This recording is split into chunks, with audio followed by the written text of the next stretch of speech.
Hi, and welcome to this episode of Zeitgeist podcast with Niklas and Flo. Hi, I'm Niklas. Hi, I'm Flo. Today we're going to talk about AI shopping assistants. And the idea here is that you basically don't do online shopping yourself anymore on the browser, but you basically have an agent that knows your preferences and goes shopping for you. First question, Flo, have you heard about that?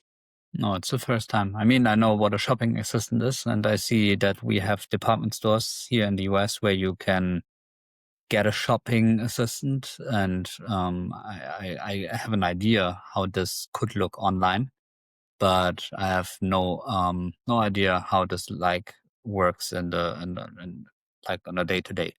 Yeah, it's really interesting, right? So what I would also say, at least for me, let's take the example of shoe shopping.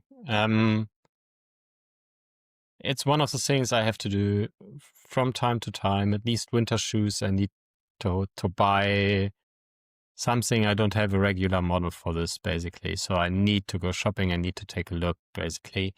Now, here in my hometown in Hamburg, the main shoe store brand, which was Gertz, closed down. So this year for the first time, I was actually facing the challenge of buying shoes online for this winter. And that was a really annoying experience. So for me, I don't know what it's like for you, but there are these things that I can't really buy online. I want to see them personally and feel them, and maybe with shoes take a walk in them. But like buying them online on a picture is super hard. To be honest, I don't know if you could maybe into an assistant like this instill different information from the one that I can see from just a picture, and it could maybe do this even better. But even the browsing online was terrible for me. It would be for me it would be nice if the store already had a better filtering algorithm. I don't know what it's like for you. Have you ever tried that I don't online? know. I mean, I buy all my stuff online, and I buy clothes and shoes online. And for me, it's like the easiest experience. I mean, I don't even need to buy like two different sizes.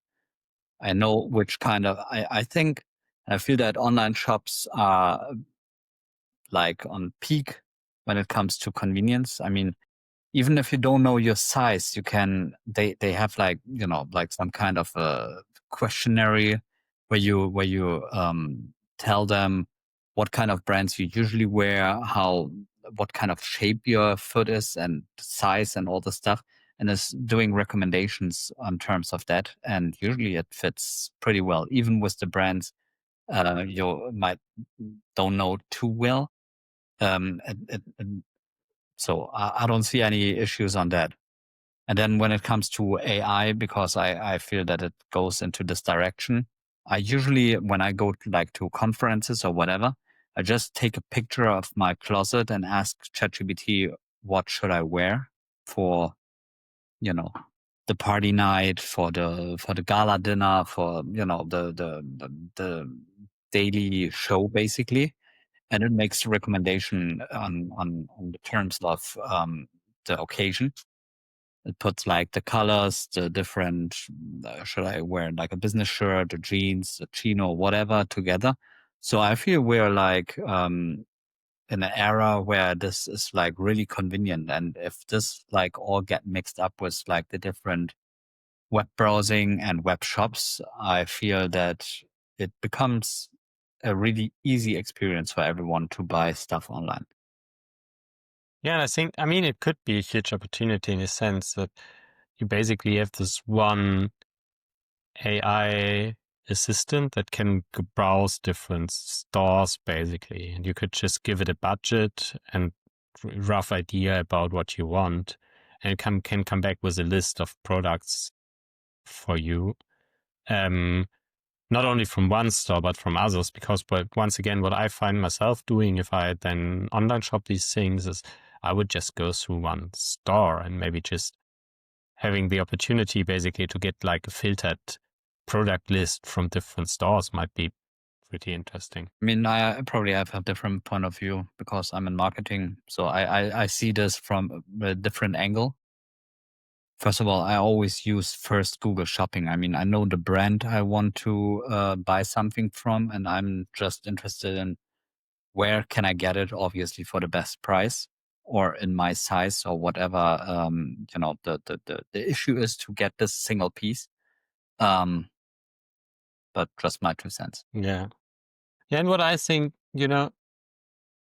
if I think generally it's easier if you know the product, right? So if you say I want like headphones and I already know that I want a Sony, then it's probably relatively straightforward to find the one thing you're looking for. But I find it really, really interesting, or could imagine that it is helpful when you have this like fuzzy description of what you really want, like a pair of brown leather shoes. You don't really care. Maybe you have a brand in mind, but you don't really care that much if it's that specific brand, like. I don't know. I mean, I care. Yeah. I know Okay. exactly if it's more like let's say a work boot, then I would probably look more into Timberland direction. I don't know if I want to have it a little bit classy. I would go into the Tommy Hilfiger, Polo Ralph Lauren area. If I want to spend a little bit more, I don't know, maybe I go for like some Italian brand. If I want to save a little bit more, I don't care about it. I might end up looking for some kind of fast fashion brand, let's say Zara, H&M, stuff like this. So I guess you can cluster. So if you at least know, I don't know, what kind of shoe, and then even if you don't know the color, you can, try to shape it from there on. Yeah, that's interesting. We could also take it in a different direction, right? What such a shopping assistant could, for example, do is you could tell it, I want to cook these 5 recipes over the week, basically. And it could determine all the needed ingredients and assemble a shopping list. That's maybe a different direction to think to, which could also be quite interesting, I think. I guess, yeah. I mean, it definitely makes sense. I don't know. Do you order groceries? Is that like a big thing in Germany? We have these, so I think for them it would actually be a good idea to do something like that. I think the delivery is, I order there sometimes, because it's super convenient and it's ultra fast. The point there basically is that the shopping interface, I feel like the app, it's not really convenient. It's like for me, it's annoying to search all the stuff.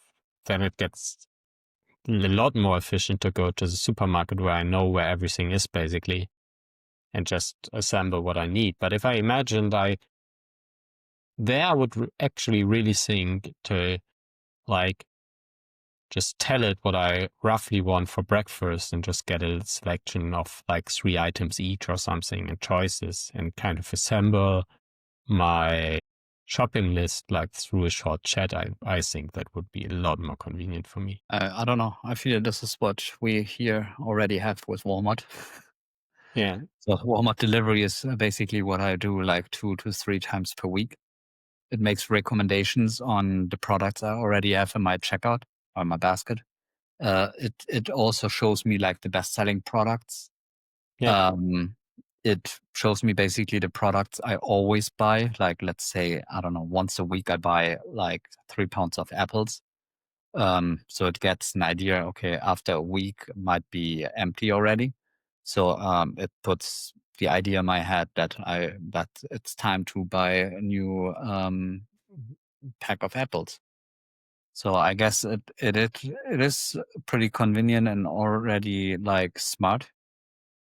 But at the end, I guess if we don't have like a chip inside our head, no machine will really put in front of us what we might want for breakfast the other day if we don't really tell any machine, any device what it should be.